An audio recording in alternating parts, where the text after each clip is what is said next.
안녕하세요. 저는 30대 초반의 미혼 여성입니다. 사연들을 듣다 보면 보통 결혼 얘기들을 듣게 되는데 그걸 보면 그만큼 결혼 생활이 쉽지 않다는 뜻인 것 같아 미혼인 저는 벌써부터 괜한 걱정만 생기네요.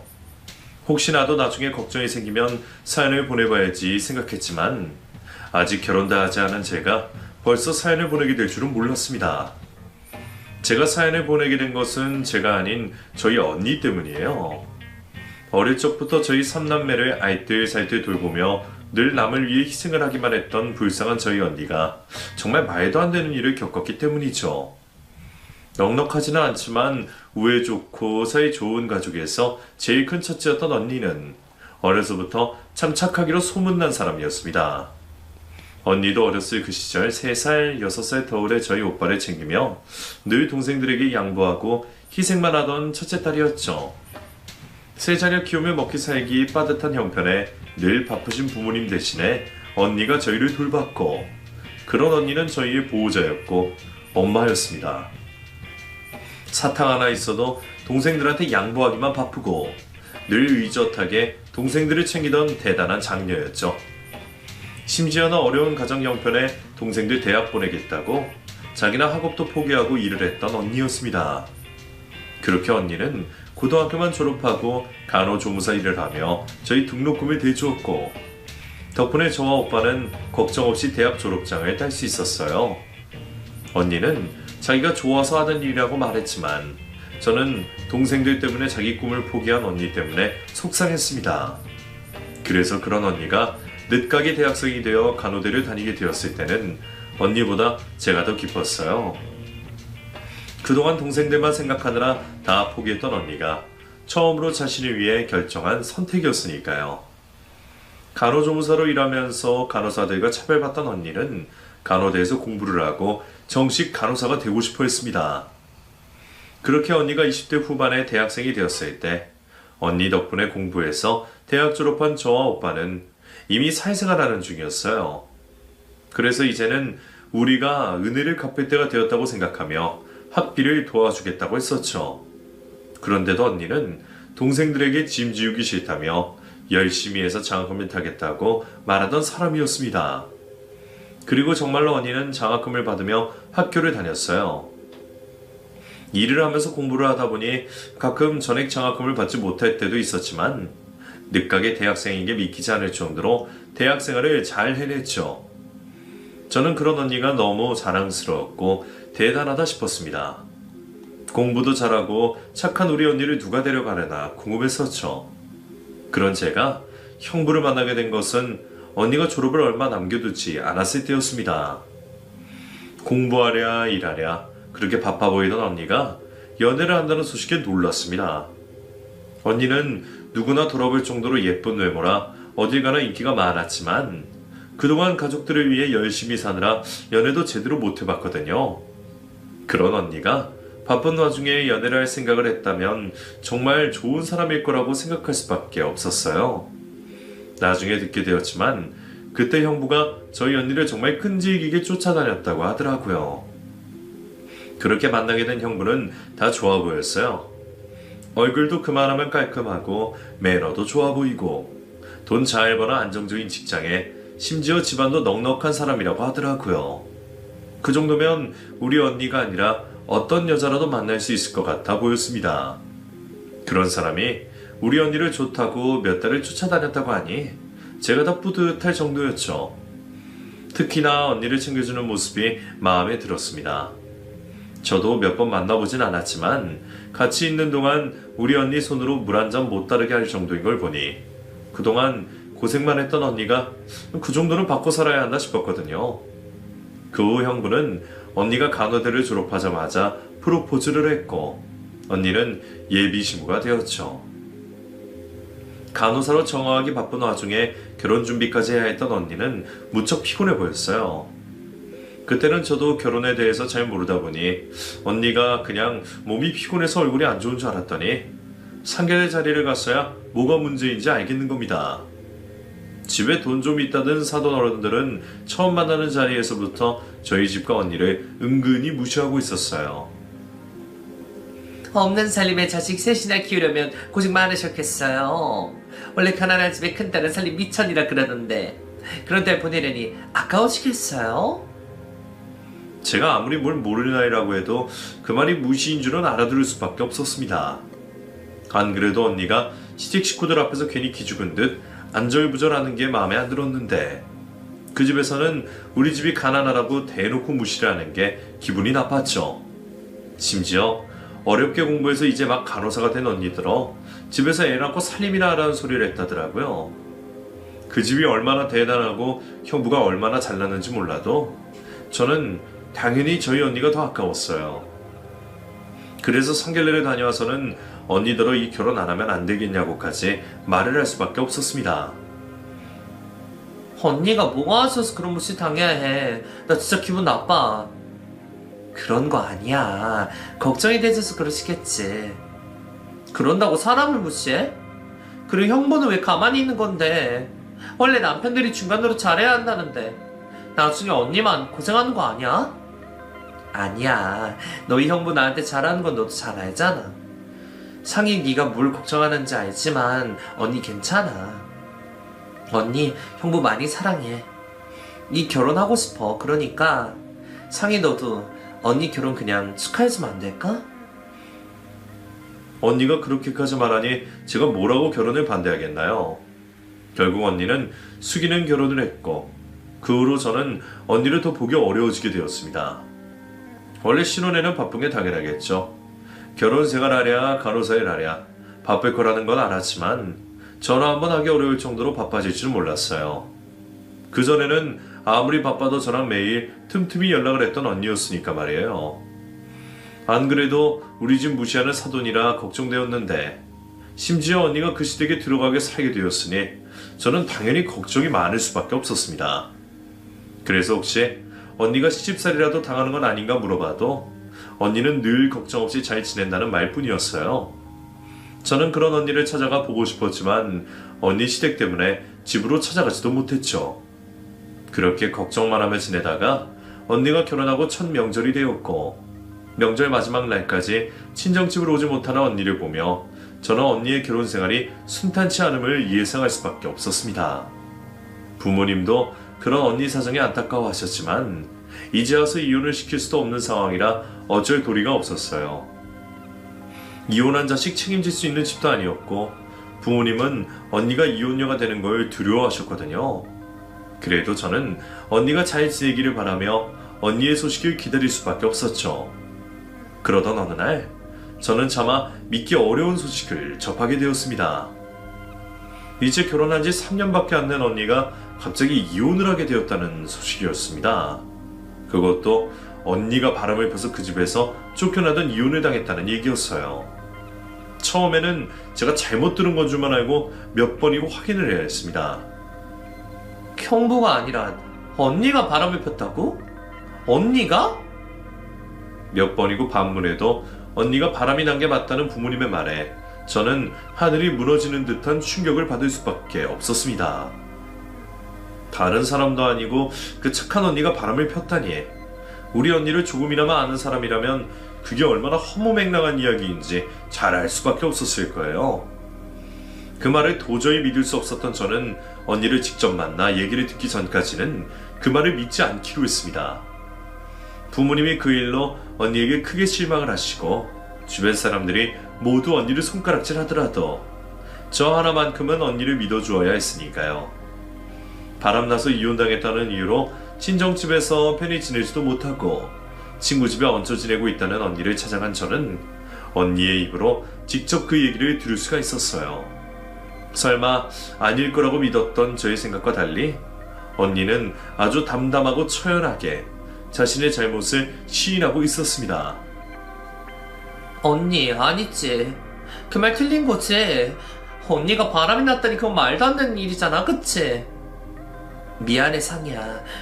나 바람난 거 맞아. 그래서 이혼당한 거 맞고 언니가 되어서 좋은 본보기가 되지 못해서 미안해. 뭐? 그게 진짜라고? 아니 언니가 왜? 언니가 그럴 사람이 아니잖아. 언니가 착하고 좋은 사람이 남한테 상처 줄 일이야 어디 있다고 언니가 바람을 펴. 형부는 그럴지 몰라도 언니는 아니잖아.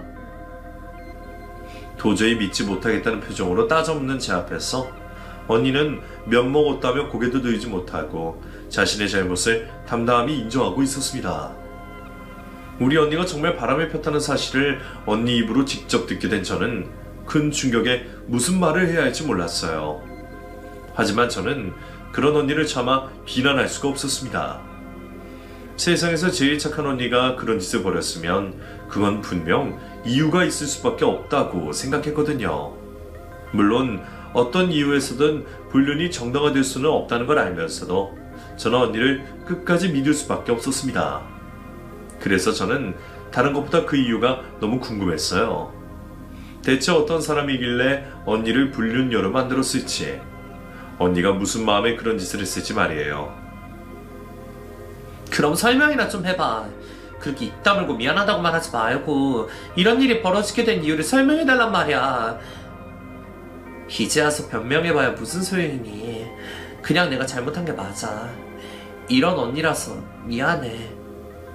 이제 와서 변명 못할 이유는 또 뭔데? 세상 사람들이야 언니 변명이 소용없다 할지 몰라도 나는 언니 얘기가 듣고 싶어. 언니가 왜 그렇게 된 건지 그 이유가 궁금하다고.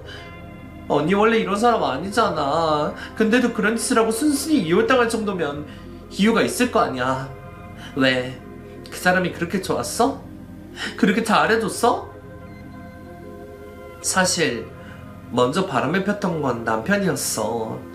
처음에는 나도 믿고 싶지 않아서 그런지 아닐 거라고 생각했는데 아무래도 딴 여자가 생긴 게 맞는 것 같더라고. 처음 그 사실을 알게 되고는 너무 충격을 받아서 아무것도 할 수가 없었어. 남편한테 따져 묻고 화라도 내고 싶었는데 나한테 이미 관심 없어진 남편을 붙들고 무슨 얘기를 해야 하나 싶더라고. 그래서 그냥 모른 척 했어. 나도 바보같이 그때는 아이가 생기면 달라지지 않을까, 내가 잘하면 돌아오지 않을까, 그런 생각을 했던 것 같아. 아마 그렇게라도 결혼 생활을 유지해야겠다 싶었었나 봐. 혹시나 싶었던 거지만 정말 형부가 바람을 폈을 줄은 몰랐습니다. 결혼 전에는 우리 언니 없으면 죽겠다고 죽자사자 쫓아다녔던 형부였으니 결혼을 했어도 그 마음은 변치 않을 줄 알았거든요. 언니가 시댁 등살에 괴로워하는 건 어느 정도 알고 있었지만 그래도 결혼 생활을 유지하는 건 전부 남편 때문일 줄 알았습니다. 그런데 그런 형부가 언니를 두고 바람을 폈다니 너무 기가 막혀서 욕도 나오지 않더라고요. 그렇게 순진하고 착한 우리 언니가 바람난 남편을 보고도 아무런 조치도 취하지 못하고 힘들어할 때 누군가 언니에게 다가왔답니다. 그때는 내가 너무 마음이 힘들었어. 매일 시어머니한테 시달리는 데다가 남편까지 바람이 났으니 내가 어디 의지를 해야 할지 모르겠더라고. 그때 유일하게 내 편을 들어주는 사람이 나타난 거야. 내가 일하는 병원에 환자로 입원했던 사람이었는데 하필 몰래 우는 걸 그 사람한테 들켰었어. 그걸 보고 그 남자가 자기한테 얘기라도 해보라고 그러더라. 그때는 나도 속이 답답하긴 했는지 어쩌다 보니 잘 알지도 못하는 그 사람한테 내 고민까지 털어놓고 위로를 받게 됐어. 처음에는 친구처럼 생각했었어. 팍팍한 인생에 말벗 정도 된다고 말이야. 가장 힘든 시기에 다가와 위로를 건넨 그 남자가 언니는 구세주처럼 보였다고 했습니다. 결혼 전에는 비밀 하나 없이 가장 가까웠던 가족들에게도 참아하지 못했던 이야기를 유일하게 그 남자에게는 할 수 있었다고 하더라고요. 그 남자가 얼마나 진정성 있게 다가온 건지, 아니면 잘 모르는 사람이라 언니가 부담이 없이 이야기할 수 있었는지 몰라도 언니의 사정을 알게 된 남자는 언니에게 누구보다 다정하고 따뜻한 위로를 건네어 주었다고 했어요. 평생 남자들한테 먼저 관심 가진 적 없던 우리 언니가 마음이 흔들릴 정도로 말이죠. 처음에는 나도 대체 왜 이러나 싶었어. 결혼한 여자가 이런 마음을 가지면 안 되는 건데 이상하게 그 사람한테는 자꾸 기대고 싶어졌어. 내가 남편이 바람을 핀다고 내가 맞바람을 피겠다고 생각할 수 있는 사람도 아닌데 말이야. 그냥 그 사람이 나 힘든 걸 알아주고 내 탓이 아니라고 해주는 게 너무 고마웠어. 내가 듣고 싶었던 이야기만 해줘서 좋았었나 봐. 언젠가부터 힘들 때면 그 사람 생각이 먼저 들더라고. 그래도 그러면 안 되는 건데 사람 마음 가는 게 내 마음대로 되는 게 아니더라. 그래도 선은 지킨다 생각하면서 좋은 친구처럼 지내려고 했는데 남편이 우리 관계를 알아버린 거야. 그래도 언니는 마지막까지 선을 넘지 않으려 노력했다고 했습니다. 마음이 가는 건 어쩔 수 없지만 최소한 세상이 정한 정도는 넘지 않기로 말이죠. 그런데 어느 날 그 남자가 갑작스럽게 언니에게 스킨십을 해왔고 하필이면 그 광경을 형부가 보고 말았다고 했습니다. 어쩌다 한번 벌어진 그 상황을 형부가 딱 목격하게 되었는지 몰라도 언니의 불륜을 알게 된 형부는 난리가 났습니다. 자기가 먼저 바람을 폈으니 잘한 것 없는 입장이면서 말이죠. 하지만 맞바람으로 복수할 생각도 못하던 언니 입장에서는 마음을 준 것만으로도 불륜이었고 그 상황을 들킨 것도 모두 자기 탓이었습니다. 형부는 그 사실을 곧장 시댁에 알렸고 언니가 마음에 품은 남자가 있다는 걸 알게 된 언니의 시댁에서는 언니를 천하의 몹쓸년 취급하며 이혼을 요구했던 거였죠. 잘못했다고. 다시는 그런 일 없을 거라고 빌어도 봤는데 시부모님과 남편은 나를 용서할 생각이 없다고 했어. 내가 이혼을 못하겠다고 하면 우리 병원이랑 부모님 일터까지 찾아가서 내가 불륜녀라는 걸 소문내겠다고 하면서 말이야. 솔직히 먼저 바람핀 건 남편인데 싶어서 조금은 억울한 마음도 있었지만 나는 증거가 하나도 없는데 내가 먼저 꼬투리를 잡혔으니 어쩔 도리가 없었지. 그나마 합의 이혼으로 끝나서 다행이지 뭐. 차라리 언니가 먼저 형부의 불륜 증거들을 잡아냈어야 하는 건데 그 전에 먼저 꼬투리가 잡힌 언니는 혼자 잘못을 뒤집어 쓸 수밖에 없었습니다. 결국 불륜을 이유로 재산 분할 한 푼 받지 못하고 시댁에서 쫓겨나던 이혼을 당하게 되었던 거죠. 그나마 밥줄은 안 끊기게 해줄 테니 감사해야라는 말을 들으면서 말이에요. 언니도 잘한 건 없다 하더라도 먼저 도리를 저버린 건 형부인데 왜 우리 언니만 그런 취급을 받아야 하는 건지 저는 너무 억울했어요. 그렇게 언니의 이혼 과정에 대해 자세히 듣게 된 저는 그 상황이 너무 화가 났습니다. 그렇다고 그냥 그렇게 이혼하는 게 어딨어. 언니도 형부 불륜 증거 잡아서 맞대응했어야지. 그 사람 철저한 사람이야. 증거 같은 거 하나도 없고 솔직히 나는 그 여자가 어디서 뭐하는 누군지 이름이 뭔지도 전혀 몰라. 내가 너희 형부의 불륜을 알아차린 건 그 사람의 변심 때문이었지 다른 증거 때문이 아니었거든. 뭐? 그럼 형부가 진짜 바람을 피긴 한 거야? 그건 맞아. 그게 아니면 그 사람이 여자 가방이랑 여자 화장품 살 일이 뭐가 있겠니. 그리고 증거는 못 잡았지만 베란다에서 애인이랑 사랑한다고 통화하는 것도 들었었고. 우리 언니를 집요하게 쫓아다녔을 때부터 알아차렸어야 하는 건데 형부는 참 철두철미하게도 자신의 불륜 증거들을 감추었고 정황 증거들밖에 없던 언니는 형부의 불륜을 밝힐 수가 없었다고 했어요. 차라리 내가 미리 알았으면 무슨 짓을 해서라도 알아냈을 텐데 말이에요. 하루 종일 쫓아다니다가 뭔가 건질 수도 있는 거고 정 안되면 큰돈 들여서 심부름 센터에 의뢰라도 해볼 수 있었겠죠. 그런데 언니는 그럴 생각도 못했던 건지 다 자기 탓이라며 이혼을 받아들이고 있었습니다.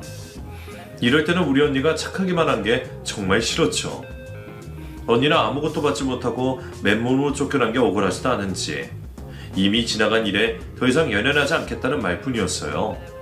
그리고는 앞으로 자기도 행복해지고 싶다고 말을 하더라고요. 나는 정말 괜찮아 상이야. 너나 다른 가족들한테 피해가지 않은 것만으로 다행이다 싶어. 솔직히 말하면 이렇게 이혼한 게 다행인가 싶기도 해. 솔직히 결혼 생활하면서 나도 정말 많이 힘들었거든. 그래서 나 이제는 마음 편히 행복해지고 싶어. 그래서 나 그 사람이랑 조만간 결혼할 생각이야. 나도 이혼하고서야 알았지만 내가 그 남자 많이 좋아하는 걸 알았거든.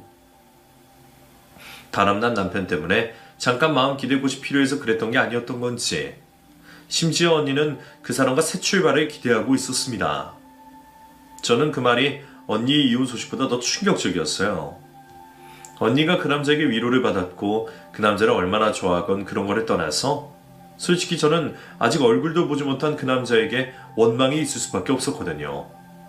마음 가는 건 어쩔 수 없다고 해도 자기가 좋아하는 여자가 불륜녀가 되도록 만들었으니까요. 우리 언니가 유부녀인 거 뻔히 알면서 괜히 그런 꼬투리 잡히게 만든 남자가 이해되지 않았습니다.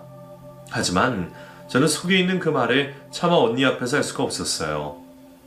우리 언니가 희대의 악녀라고 해도 나는 끝까지 언니 편을 들 수밖에 없을 텐데 그동안 언니가 전 시댁에서 무슨 취급을 당하고 전 남편에게 무슨 상처를 받았는지까지 듣고 나서는 저도 어떻게든 언니가 행복하기를 바랄 수밖에 없으니까요.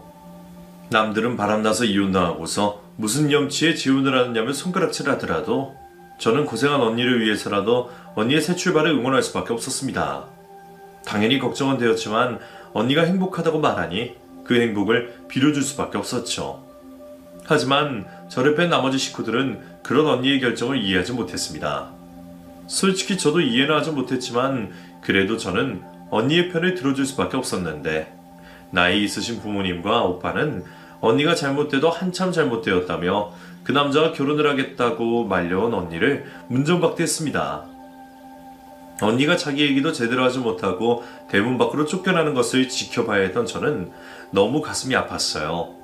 솔직히 말하면 언니가 이제라도 그 결혼을 포기하기를 바랬죠.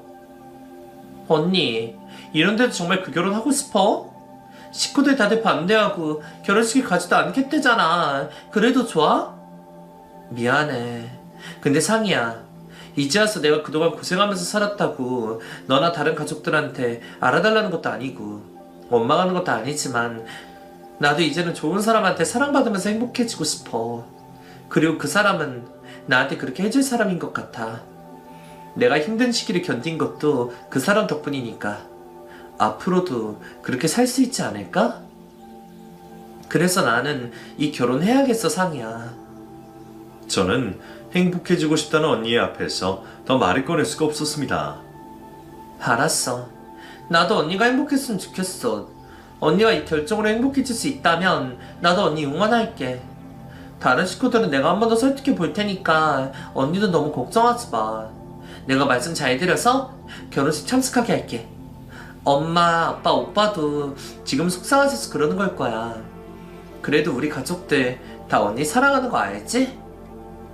언니는 달가워하지 않는 그 식구들을 예상했는지 문전박대에도 담담한 듯 했지만 애써 웃어 보이는 얼굴 뒤로 속상함을 전부 숨기지 못했습니다. 그럼 상이 너라도 미리 그 사람 만나볼래? 불편하면 거절해도 괜찮고. 아, 글쎄? 내가 뭐 만나서 뭐하나. 나 혼자만 만나는 것도 좀 그렇고 나중에 괜찮아지면 그때 가족들이랑 다 같이 보는 게 좋지 않을까? 그래, 그럼 결혼식에서 보자. 언니는 저에게만이라도 새로운 형부 될 사람을 소개하고 싶어 했지만 차마 그 얼굴을 보고 좋은 말을 할 수 없을 것 같았던 저는 오롯이 언니의 새 출발을 축하해주고 싶은 마음에 만남을 거절할 수밖에 없었어요. 그 후로 저는 차마 면목이 없다며 집에 찾아오지도 못하는 언니를 대신해서 식구들의 마음을 돌리려 노력했습니다. 언니가 그 집에서 얼마나 마음고생이 많았는지 언니의 사정도 이해해달라며 언니의 대변인처럼 식구들을 설득했죠. 그게 제가 언니를 위해서 할 수 있는 유일한 일이라고 생각했거든요. 그래도 저희 가족들이라고 언니를 미워했던 건 아니었을 겁니다. 다만 언니 같은 사람이 불륜녀가 된 것이 너무 큰 충격이시겠죠. 그래도 결국 언니의 편을 들 수밖에 없던 가족들은 마지못해 언니의 결혼식에 참석하기로 결정을 했어요. 그리고 드디어 언니가 재혼을 하던 날, 저는 또 한 번 웨딩드레스를 입은 언니의 고운 모습을 보게 되었습니다. 부모님마저 웃지 못하고 계시는 그 와중에도 언니는 참 예뻤습니다.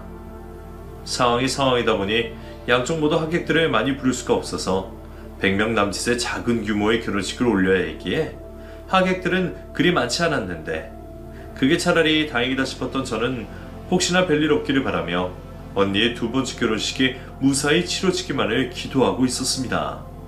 그런데 그때 저는 신랑 하객 측에서 뜻밖의 손님을 만나게 되었어요. 누군가 저를 다급히 부르길래 돌아봤더니 저와 일면식이 있던 아주머니가 계시더라고요. 아가씨, 아가씨. 어머, 아주머니? 아주머니가 여긴 어쩐 일이세요? 그 아주머니는 제가 전에 도와드린 적이 있는 분이셨어요. 어쩌다 그 아주머니가 잘못하지도 않은 일로 보상을 해야 하는 공경의 처한 모습을 보게 되셨는데 어렵게 사시는 듯한데 억울한 일을 당하시는 아주머니를 그냥 지나칠 수 없었던 제가 목격자로서 그 아주머니의 보증인까지 되며 아주머니를 도와드렸었죠. 아주머니가 저한테 어떻게든 살해를 하고 싶다고 하셨지만 저도 살해를 바라고 한 일이 아니기에 거절했습니다.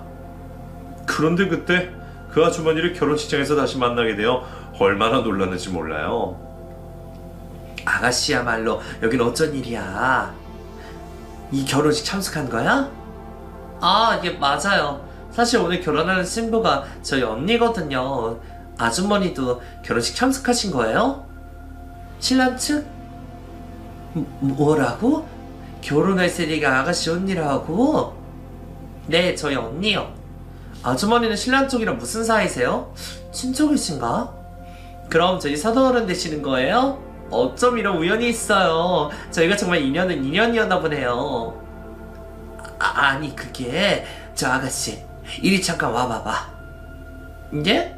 왜 그러세요? 여기서 하시면 안 돼요? 우리 둘이만 꼭 해야 할 얘기가 있으니까 빨리 좀 와봐.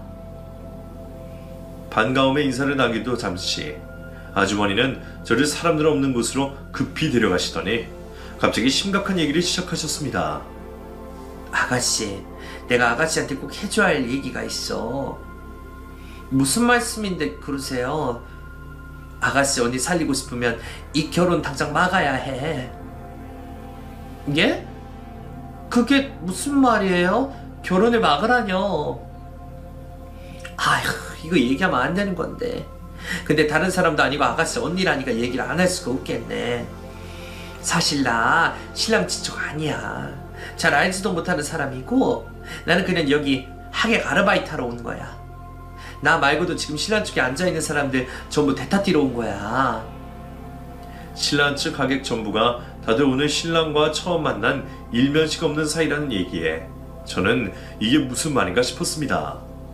아주머니는 자기도 일을 하러 온 입장이라 함부로 떠들기가 어렵다며 난감해 하셨지만 전에 제게 도움을 받으신 일 때문인지 저한테는 솔직하게 말씀해 주기로 하셨어요. 나도 내 코가 석자라 이런 얘기 잘못했다가는 정말 큰일 날지 몰라. 그래도 아가씨가 내 은인이니까 고마워서 말해주는 거니까 아가씨 지금부터 내가 하는 말 거짓말 아니니까 잘 들어. 그렇게 아주머니에게 듣게 된 이야기는 정말 충격적이었습니다. 사실 내가 틈틈이 이런 알바를 하거든. 가짜 역할 대행 같은 거 있잖아. 아가씨도 그때 봐서 알겠지만 내가 사정이 여의치 않아서 말이야. 이런 게 시간은 짧게 때우는데 돈은 많이 주거든.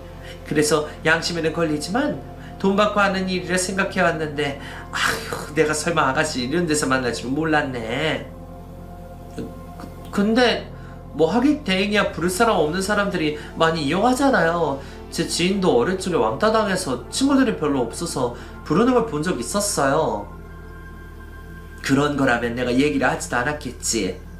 사실 내가 이 남자 결혼식에 온 게 오늘이 처음이 아니야. 이 남자 불과 반년 전에도 결혼식을 올렸었다고. 내가 이 남자 결혼식 온 것만 오늘이 4번째인데 듣기로는 그전에도 더 있었다는 소문이 있어. 나도 전에 같이 하객 알바한 사람한테 들었었는데 소문으로는 순진한 여자들 속에서 등쳐먹는 사기꾼이란 말이 있었거든. 자세한 내막 같은 건 모르지만 그런 걸 보면 이 남자 아무래도 이상해. 솔직히 나도 그냥 시키면 시키는 대로 하는 입장이라 남의 일에 간섭하면 안 되지만 하필 아가씨 언니라니까 내가 입을 다물 수가 있어야지. 형부 될 사람이 결혼만 여러 번 한 수상한 남자라는 아주머니 말씀에 저는 너무 놀랄 수밖에 없었어요. 분명 언니 얘기로는 다정하고 좋은 사람이라 들었는데 이럴 줄 알았으면 내가 불편함을 감수하고서라도 미리 만나봤어야 하는 건가 싶더라고요. 물론 미리 보게 되었다고 하더라도 아직 결혼도 못해본 제가 그 남자 관상이라도 알아볼 수는 없었겠지만 하필이면 결혼식 당일날 그런 이야기를 알게 된 게 당황스러울 수밖에 없었습니다. 아주머니 역시 의심뿐이라 확신 없으셨지만 하객 대행을 세운 결혼식만 여러 번이라는 게 충분히 수상한 일이었어요. 지금 당장 언니한테 이 사실을 알린다고 해도 그 남자를 믿고 있을 언니가 증거도 없는 제 말을 이해할 수 있을 것 같지도 않았고, 가뜩이나 무거운 마음으로 결혼식에 마지못해 참석하신 다른 가족에게 알릴 수도 없었습니다. 결국 혼자 머리 아프게 고민하던 저는 욕을 먹고 문제를 만들더라도 제가 책임을 져야겠다며 혼자 총대를 매기로 했어요. 형부 될 사람이 정말 사기꾼인지 다른 사정에 의심을 받고 있는 건지 모르겠지만 결혼식을 뒤로 미루더라도 돌다리를 두들겨보고 가기로 했죠. 결국 저는 그 자리에서 경찰을 부르게 되었습니다. 여기 예식장인데요. 사기꾼이 있어요. 지금 좀 잡으러 와주세요. 예? 아니, 사기를 당하셨으면 소문을 아시던 거 아셔야죠. 지금 상황이 급해서 그래요. 이러다 우리 언니 인생 망치게 생겼다고요. 그렇다고 이렇게 다짜고짜 신고하시면 안 된다니까요. 그놈이 수배범이에요. 대한민국의 사기꾼이 한둘도 아니고 저희가 당장 해드릴 수 있는 게 없어요. 저도 급한 마음에 무작정 신고를 했던 거긴 했지만 경찰들이 그렇게 무관심하게 나올 줄은 몰랐습니다. 우리나라가 사기에는 관대하다 그러더니 어디 사람이 죽어나가서야 뒤늦게 달려와 줄 건가 싶더라고요. 저놈이 정말 사기꾼이라면 우리 언니한테 무슨 생각으로 접근했는지도 모르고 이러다 우리 언니가 어떻게 될지도 모르는데 말이에요. 화가 나고 답답했지만 그런 제가 도움을 구할 곳도 결국 경찰밖에 없기에 저는 아쉬운 소리를 해가며 경찰에게 매달릴 수밖에 없었습니다. 제가 진짜 급해서 그래요. 민원 신고 받고도 달려오시던데 사기꾼 잡으라는데 왜 못 와요? 제발 저 좀 도와주세요. 알겠어요. 그놈 이름은 뭔데요? 일단 조회나 해볼게요. 이름이요? 제가 알고 있는 이름 이태영인데요. 혹시 조도영이 본명일지도 몰라요. 저는 제가 알고 있는 이름과 아주머니가 기억하시는 이름까지 경찰에게 알려주었습니다. 그래도 조회라도 해본다고 하니 도와주실지도 모르겠다는 희망을 품고서 말이죠.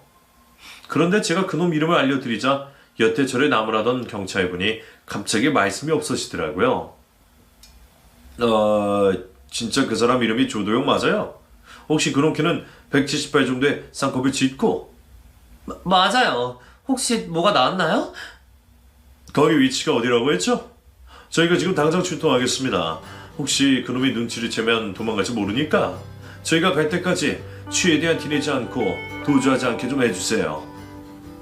사기꾼은 경찰서 와서 직접 신고하라며 미온쩍게 굴던 경찰이 그놈의 이름을 대자마자 출동을 하겠다는 말에 저는 왠지 더 두려워졌습니다. 이놈이 내가 생각했던 것보다 더 무시무시한 놈이면 어떻게 하나 싶어서 말이죠. 경찰까지 온다는 걸 보니 분명 심상치 않은 상황임을 예감한 저는 경찰이 도착할 지점까지 그놈이 눈치를 채지 않고 도망가지 않게 하기 위해 신랑 신부를 주시할 수밖에 없었어요. 언니는 아무것도 모르고 신부 대기실에 있었고 그놈은 가짜 아기들과 친한 척 연기를 하고 있더라고요. 그러더니 갑자기 제게 다가와서 말하는 거였죠. 우리 처제 오늘 와줘서 정말 고마워요. 상아씨한테 들었지만 오늘 결혼식 처제 아니었으면 못할 뻔했어요. 장인 장모님 설득시켜준 거 정말 고맙게 생각해요. 결혼 전에 인사하고 한번 봤으면 좋았을 텐데 아쉽네요. 그래도 뭐 이제 친해지면 되니까 앞으로 잘 부탁해요, 처제. 예. 저도 잘 부탁드려요. 되지도 않게 제게 친한 척을 하는 그놈을 보자 속에서 욕이 튀어나올 것 같았지만 저는 혹여나 그놈이 눈치를 챌까 싶어 최대한 역겨움을 참고 그놈을 상대할 수밖에 없었습니다. 진짜 이름이 이태영인지 조도영인지도 모르는 그놈을 말이죠. 그놈과 대화를 하는 동안 경찰들이 예식장 안으로 들어온다는 문자를 받게 된 저는 조금이라도 언니와 가족들에게 피해가 가지 않게 하기 위해 그놈을 그쪽으로 유인하기로 했습니다. 그놈이 경찰서에 끌려가는 꼴을 언니나 사람들이 안 봤으면 했거든요. 저 형부, 사실 제가 형부한테 꼭 하고 싶은 말이 있었어요. 지금 바쁘시겠지만 잠깐 시간 좀 내주시겠어요? 지금요? 이제 곧 시작할 텐데. 진짜 해야 하는 말이라서 그래요. 5분이면 되니까 잠깐만요. 언니도 그 정도는 이해해 줄 거예요. 뭐 우리 막내 처제가 부탁하는데 들어줘야죠. 그렇게 경찰들이 있는 쪽으로 그놈을 유인한 저는 멀리서 놈을 알아보고 다가오는 사복 경찰들에게 그놈을 인계해 주었어요. 여기요. 여기 이놈이에요. 이 사람이 조도영이라고요. 순식간에 경찰 여럿이 그놈을 둘러싸버렸고 그놈은 도망갈 틈도 노리지 못하고 경찰들의 손에 수갑이 채워지게 되었습니다. 뭐야? 설마 네가 신고한 거야? 너 내 이름 어떻게 알았어? 나야말로 듣고 싶은 말이다. 너 진짜 이름이 뭐야? 너 처음부터 우리 언니한테 작정하고 적금한 거야? 우리 언니 못 뜯어먹을 게 있던 그 착한 사람한테 그래. 경찰들에게 잡히자마자 아까의 가식을 버리고 본색을 드러내는 그놈에게 저는 묻고 싶은 게 정말 많았습니다. 대체 언제부터 그런 건지 돈도 없는 우리 언니에게 뭘 바라고 이런 짓을 했는지 말이죠. 자, 지금 여기서 떠들 시간이 없어요. 우선 같이 서로 가서 얘기를 하시죠. 가신 김에 신고 경위 좀 말씀해 주시고요.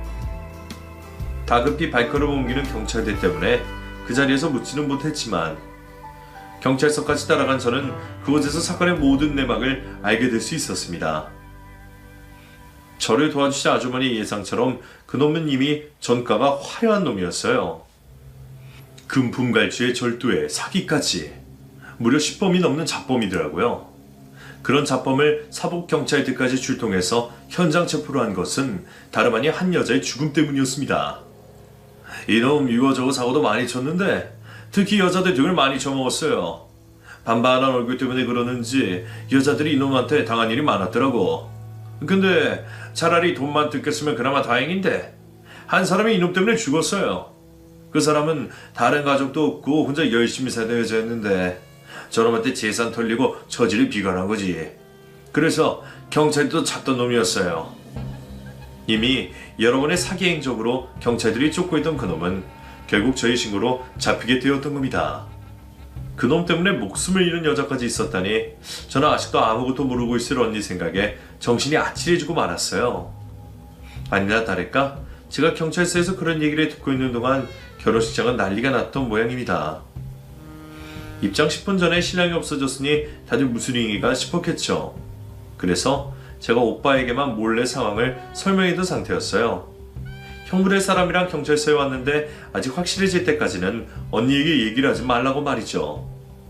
결국 그날 결혼식은 취소가 되었고 언니가 아무것도 모르고 집으로 돌아간 사이 저는 그놈에게 자초지종을 따져 묻게 되었습니다. 당신 뭐야? 뭔데 우리 언니한테 접근한 거야? 당신 때문에 우리 언니 이혼당한 거 알지? 당신 설마 우리 언니 이혼이랑 관련 있는 거야? 그래? 내가 다 말해주면 합의 좀 해줄래요? 아니 어차피 아직 돈 뜯어낸 것도 없고 식도 안 올렸잖아.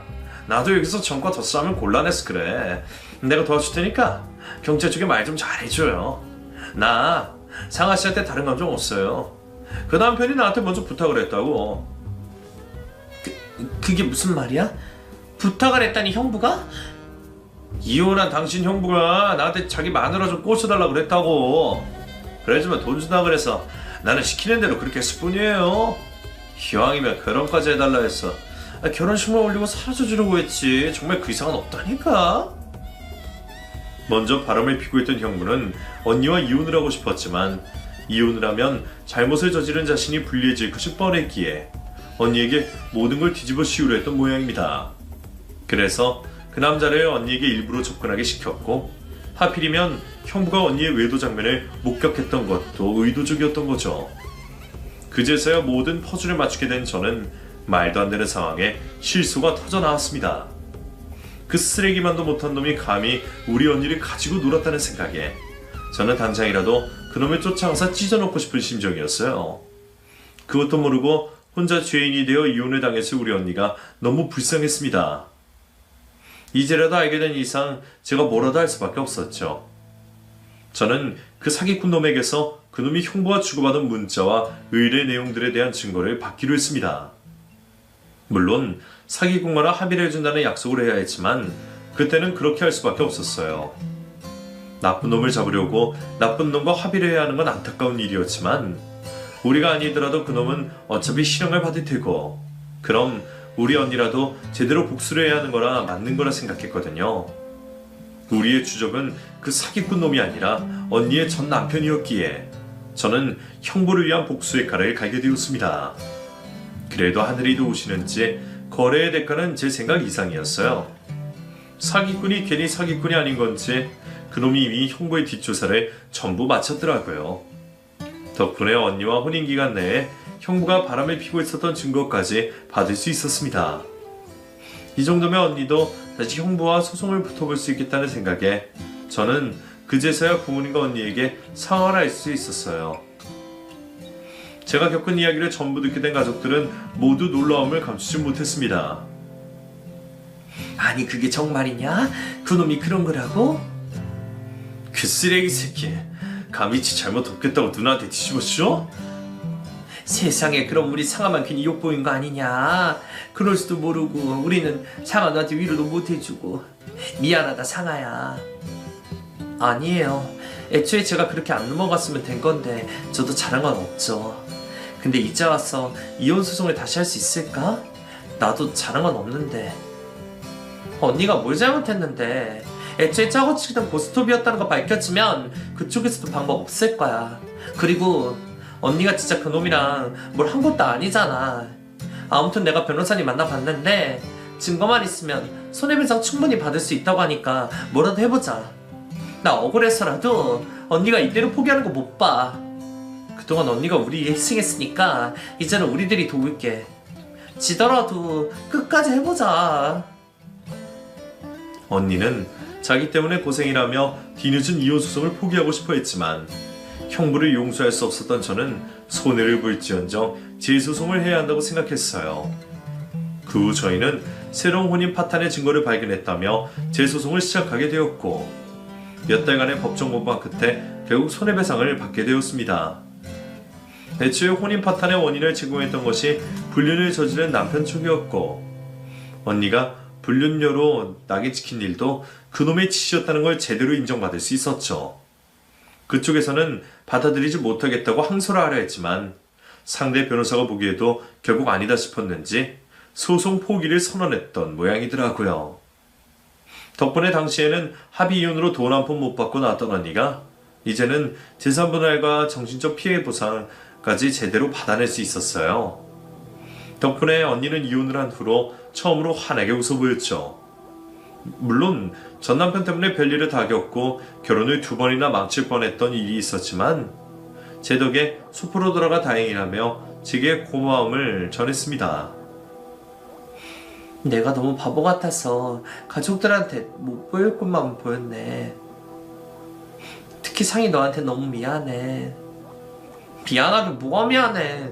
언니가 착해서 당한 거지 언니 잘못 없어. 그러니까 앞으로도 주눅들지 말고 꿋꿋하게 살아. 그런 놈들 있고 보란듯이 잘 살아야 그게 제대로 된 복수지. 언니는 그 후 가족들의 보살핌을 받으며 다시 천천히 일상으로 돌아가게 되었습니다. 지금은 간호사 일도 잘하고 있고 건강히 잘 지내고 있어요. 저희 가족들 모두 황당하고 기막힌 일을 당하며 서로 상처도 주고 어려움을 겪었지만 저희는 이번 일을 계기로 더 가까워지게 되었네요. 결국 누가 뭐래도 튼튼한 편은 가족밖에 없다는 걸 다시 한번 알게 되었으니까요. 그래서 저희 가족은 앞으로도 서로 의지하며 끈끈한 가족의 정을 그리며 살기로 했습니다. 언니도 이제는 자신만 보고 행복했으면 좋겠네요. 여러분들도 누구보다 가족들을 아껴주시길 바라며 제 이야기 마치겠습니다. 감사합니다.